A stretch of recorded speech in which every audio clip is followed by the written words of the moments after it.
Psoriaz haqida internetda juda ham ko'p ma'lumotlar uchraydi, lekin bularning hammasi ham ilmiy asoslarga ega emas. Psoriazni kimdirlar yuqumli deydi. Boshqalar esa faqat krem bilan butunlay yo'q qilsa bo'ladi deb hisoblashadi. Yana ayrimlar psoriazni shunchaki teridagi muammo deb o'ylaydi.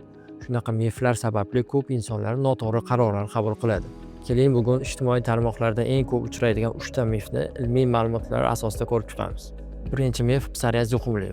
Bu mutlaq noto'g'ri. Shuning uchun psoriazli inson bilan qo'l berib ko'rishish, birga ovqatlanish yoki bir joyda yashash orqali bu kasallik yuqmaydi. Ikkinchi mif: krem psoriazni davolaydi. Krem foydasiz emas, lekin uning vazifalarini to'g'ri tushunish kerak. Ular terini namlaydi, qichishlarini kamaytiradi va yallig'lanishlarni bir muddat tinchlantirib turadi. Ammo psoriazning asosiy jarayoni bu immun tizimda kechadi. Shu sababli krem surtish kasallikni tub sababini bartaraf eta olmaydi. Psoriazni nazorat qilish odatda kompleks yondashuv talab qiladi.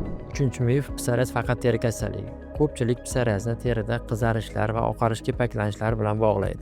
Aslida esa bu butun organizmga ta'sir qilishi mumkin bo'lgan surunkali yallig'lanish kasalligidir. Tadqiqotlar shuni ko'rsatadiki, ayrim bemorlarda bo'g'imlarning yallig'lanishi psoriatik artrit rivojlanishi mumkin.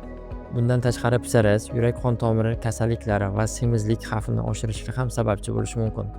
Shu sababli psoriazni faqat kosmetik muammo deb qabul qilish to'g'ri emas. Xulosa qilib aytganda, psoriaz haqida internetda tarqalgan har bir ma'lumotga ishonish kerak emas. Ilmiy dalillarga ko'ra, psoriaz yuqumli emas. Krem kasallikni yengillashtiradi xolos. Eng muhimi, internetdagi ma'lumotlarga emas, mutaxassis tavsiyasiga ishoning. Video foydali bo'lgan bo'lsa, sahifamizga obuna bo'ling.